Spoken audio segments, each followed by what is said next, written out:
November 24, from Ezekiel, chapter 47. In my vision the man brought me back to the entrance of the temple. There I saw a stream flowing east from beneath the door of the temple and passing to the right of the altar on its south side.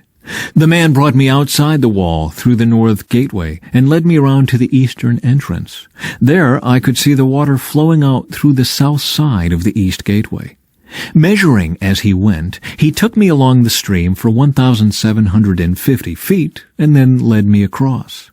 The water was up to my ankles. He measured off another 1,750 feet and led me across again. This time the water was up to my knees. After another 1,750 feet, it was up to my waist. Then he measured another 1,750 feet, and the river was too deep to walk across. It was deep enough to swim in, but too deep to walk through. He asked me, "Have you been watching, son of man?" Then he led me back along the river bank. When I returned, I was surprised by the sight of many trees growing on both sides of the river. Then he said to me, "This river flows east through the desert into the valley of the Dead Sea. The waters of this stream will make the salty waters of the Dead Sea fresh and pure. There will be swarms of living things wherever the water of this river flows. Fish will abound in the Dead Sea, for its waters will become fresh. Life will flourish wherever this water flows. Fishermen will stand along the shores of the Dead Sea, all the way from En-Gedi to En-Eglaim. The shores will be covered with nets drying in the sun. Fish of every kind will fill the Dead Sea, just as they fill the Mediterranean. But the marshes and swamps will not be purified. They will still be salty. Fruit trees of all kinds will grow along both sides of the river. The leaves of these trees will never turn brown and fall, and there will always be fruit on their branches. There will be a new crop every month, for they are watered by the river flowing from the temple. The fruit will be for food, and the leaves for healing." Boundaries for the land. This is what the Sovereign Lord says: "Divide the land in this way for the 12 tribes of Israel. The descendants of Joseph will be given 2 shares of land. Otherwise each tribe will receive an equal share. I took a solemn oath and swore that I would give this land to your ancestors, and it will now come to you as your possession." These are the boundaries of the land. The northern border will run from the Mediterranean toward Hethlon, then on through Lebo-Hamath to Zedad. Then it will run to Berothah and Sibrim, which are on the border between Damascus and Hamath, and finally to Hazar-Hatticon on the border of Haran. So the northern border will run from the Mediterranean to Hazar-Enan on the border between Hamath to the north and Damascus to the south. The eastern border starts at a point between Haran and Damascus and runs south along the Jordan River between Israel and Gilead, past the Dead Sea, and as far south as Tamar.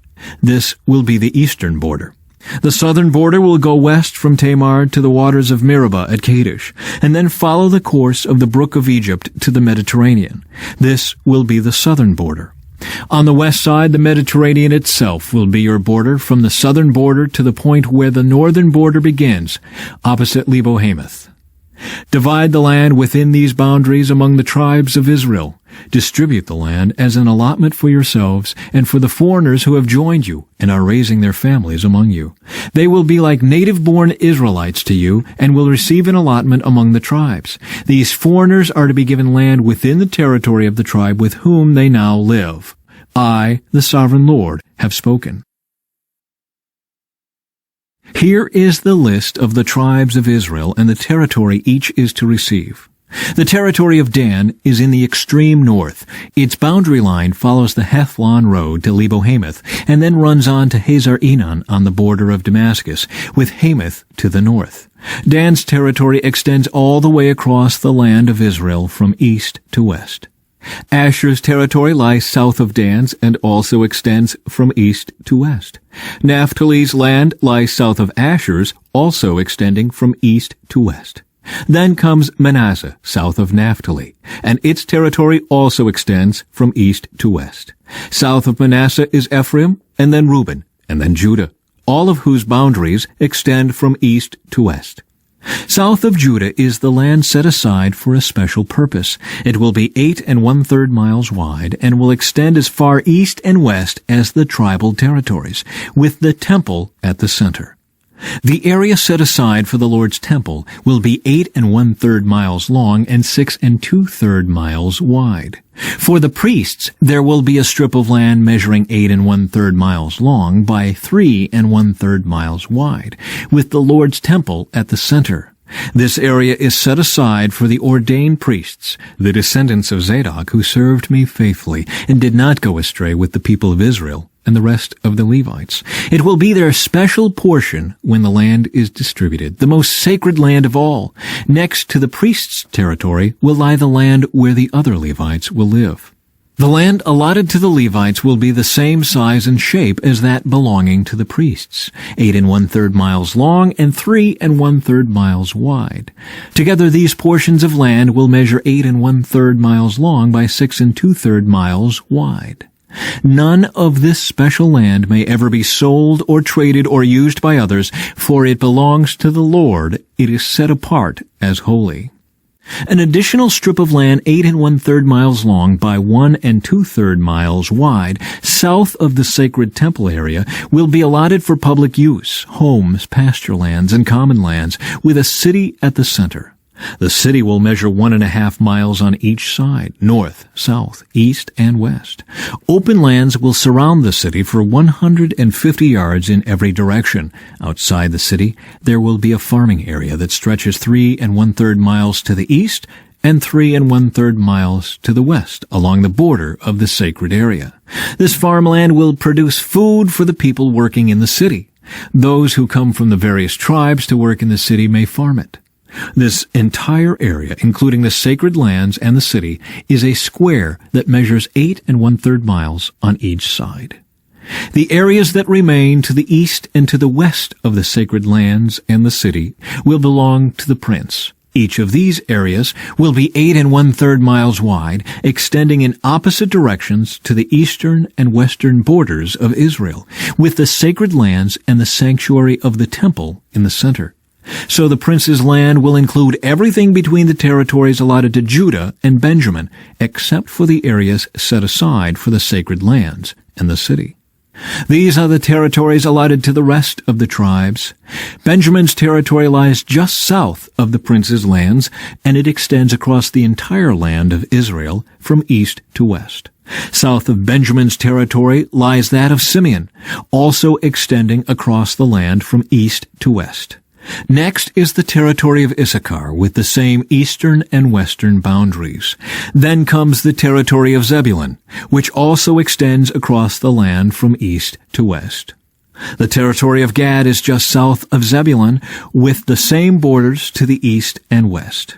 The southern border of Gad runs from Tamar to the waters of Meribah at Kadesh, and then follows the brook of Egypt to the Mediterranean.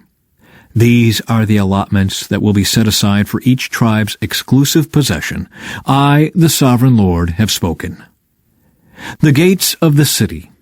These will be the exits to the city. On the north wall, which is 1.5 miles long, there will be 3 gates, each one named after a tribe of Israel. The first will be named for Reuben, the second for Judah, and the third for Levi. On the east wall, also 1.5 miles long, the gates will be named for Joseph, Benjamin, and Dan. The south wall, also 1.5 miles long, will have gates named for Simeon, Issachar, and Zebulun. And on the west wall, also 1.5 miles long, the gates will be named for Gad, Asher, and Naphtali. The distance around the entire city will be 6 miles, and from that day the name of the city will be, "The Lord is there." From 1 Peter. Dear friends, I warn you as temporary residents and foreigners to keep away from worldly desires that wage war against your very souls. Be careful to live properly among your unbelieving neighbors. Then, even if they accuse you of doing wrong, they will see your honorable behavior, and they will give honor to God when He judges the world. Respecting people in authority. For the Lord's sake, respect all human authority, whether the king as head of state or the officials he has appointed. For the king has sent them to punish those who do wrong and to honor those who do right. It is God's will that your honorable lives should silence those ignorant people who make foolish accusations against you. For you are free, yet you are God's slaves. So don't use your freedom as an excuse to do evil. Respect everyone and love your Christian brothers and sisters. Fear God and respect the king. Slaves. You who are slaves must accept the authority of your masters with all respect. Do what they tell you, not only if they are kind and reasonable, but even if they are cruel. For God is pleased with you when you do what you know is right and patiently endure unfair treatment. Of course, you get no credit for being patient if you are beaten for doing wrong, but if you suffer for doing good and endure it patiently, God is pleased with you. For God called you to do good, even if it means suffering, just as Christ suffered for you. He is your example, and you must follow in his steps. He never sinned, nor ever deceived anyone. He did not retaliate when he was insulted, nor threaten revenge when he suffered. He left his case in the hands of God, who always judges fairly. He personally carried our sins in his body on the cross, so that we can be dead to sin and live for what is right. By his wounds you are healed. Once you were like sheep who wandered away, but now you have turned to your shepherd, the guardian of your souls.